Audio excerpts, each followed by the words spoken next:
Hello दोस्तों, आज हम लोग जानेंगे भाज्य संख्या, अभाज्य संख्या और सहअभाज्य संख्या, इन सभी संख्याओं के बारे में। तो दोस्तों, जिस संख्या के गुणन, ये डिपेंड करता है गुणनखंडों की संख्याओं पर। जैसे जिस संख्या के गुणनखंडों की संख्या एक हो वह ना तो भाज्य संख्या है और ना ही अभाज्य संख्या है। जैसे एक एक ऐसी संख्या है जो ना तो भाज्य है और ना ही अभाज्य है। अब बात करते हैं भाज्य संख्या। तो भाज्य संख्या में वैसे संख्याओं को कहेंगे भाज्य संख्या जिनके गुणनखंडों की संख्या दो से अधिक हो। कहने का मतलब यह है, जैसे मान लीजिए कि संख्या है एक 8 8 के गुणनखंडों की संख्या, कहने का मतलब कि वैसी संख्या है जिस संख्या से 8 में पूर्ण रूप से भाग लग जाए। जैसे 1 2 4 8 है ना दोस्तों। इन सभी संख्याओं से 8 में भाग लगेगा तो गुणनखंडों की संख्या कितनी हो गई? 4। 2 से अधिक है, अतः 8 क्या है? भाज्य संख्या है। अब मान लीजिए दोस्तों 4, तो 4 क्या है? 1 से भाग लग सकता है, 2 से भी लग सकता है और 4 से भी लग सकता है। या गुणनखंडों की संख्या कितनी है? 3, इसलिए 4 भी क्या है? भाज्य संख्या है। अब दोस्तों एक संख्या लेते हैं 2। 2 कैसी संख्या है? तो 2 के जो गुणनखंड होंगे वो 1 और 2, यानी कि ये कितनी है? 2 हैं। अब जब 2 हैं तो क्या 2 से अधिक वाले भाज्य कहलाते हैं? तो क्या ये भाज्य नहीं है, 2 भाज्य संख्या नहीं है। अब बात करते हैं अभाज्य संख्या के। तो जिस संख्या के गुणनखंडों की संख्या 2 हो, तो सबसे पहले इसी को देख लेते हैं। 2 का गुणनखंड 1 गुने 2 है, अतः यह क्या है? अभाज्य संख्या है। और भी संख्या जैसे 11 का गुणनखंड 1 और 11 अधिक वाले भाज्य कहलाते हैं। तो क्या ये भाज्य नहीं है, 2 भाज्य संख्या नहीं है। अब बात करते हैं अभाज्य संख्या के। तो जिस संख्या के गुणनखंडों की संख्या 2 हो, तो सबसे पहले इसी को देख लेते हैं। 2 का गुणनखंड 1 गुने 2 है, अतः यह क्या है? अभाज्य संख्या है। और भी संख्या जैसे 11 का गुणनखंड 1 और 11 2 है, अतः यह भी क्या है? अभाज्य है। अब मान लीजिए 13 भी क्या होगा?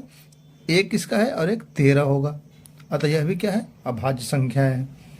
तो अभाज्य संख्याओं को ऐसे ही चेक करेंगे कि वैसे जिसके गुणनखंडों की संख्या 2 है और अगर 2 से अधिक है तो भाज्य संख्या। अब एक नया टर्म है सहअभाज्य संख्या। यहाँ पर वैसे संख्या अकेले बात नहीं होती, यहाँ पर जोड़े में चलते हैं, एक साथ में 2 संख्याएं। जैसे ऐसी संख्याओं के जोड़े जिनके गुणनखंडों में 1 के अतिरिक्त कोई दूसरी संख्या उभयनिष्ठ न हो। जैसे मान लीजिए चेक करते हैं सहअभाज्य।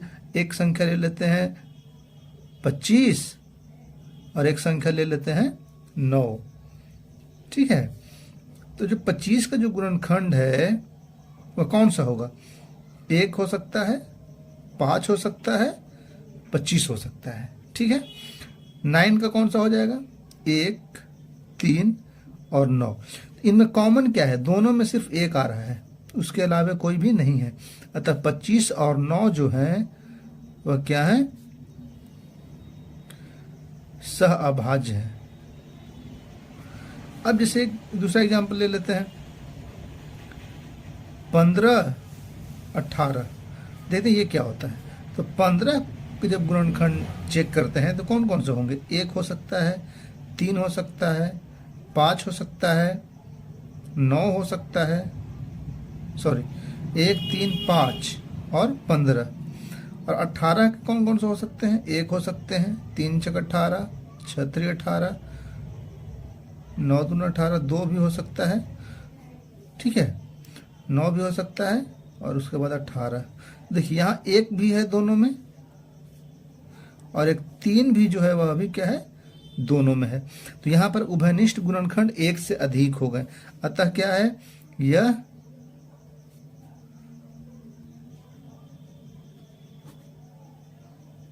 सहअभाज्य नहीं है।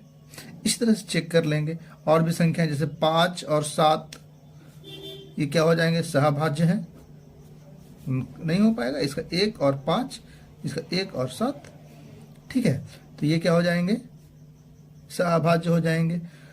2, 3, ये भी क्या हो जाएंगे, सहभाज्य हो जाएंगे।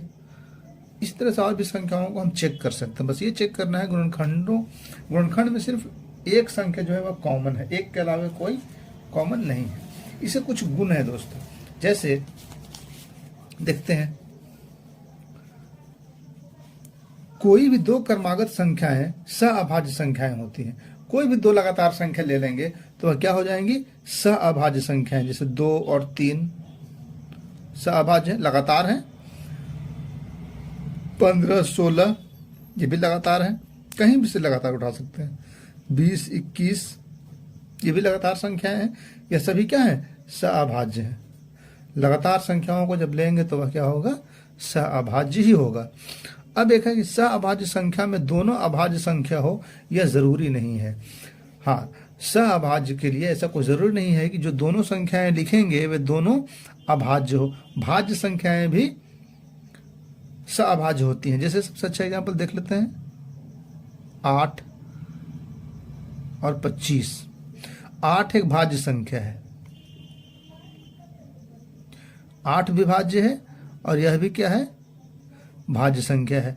इसे गुणनखंड कौन कौन से हो सकते हैं, 1 हो सकता है, 2 हो सकता है, 4 हो सकता है, 8 हो सकता है। 25 का हो सकता है, 1 हो सकता है, 5 हो सकता है, 25 हो सकता है। देखिए दोनों में सिर्फ एक ही है जो कॉमन है, जबकि दोनों है भाज्य संख्या है, लेकिन ये क्या हो जाता है, सहअभाज्य। तो सहअभाज्य होने के लिए ऐसा कोई जरूरी नहीं है कि दोनों ही संख्याएं अभाज्य संख्या हों।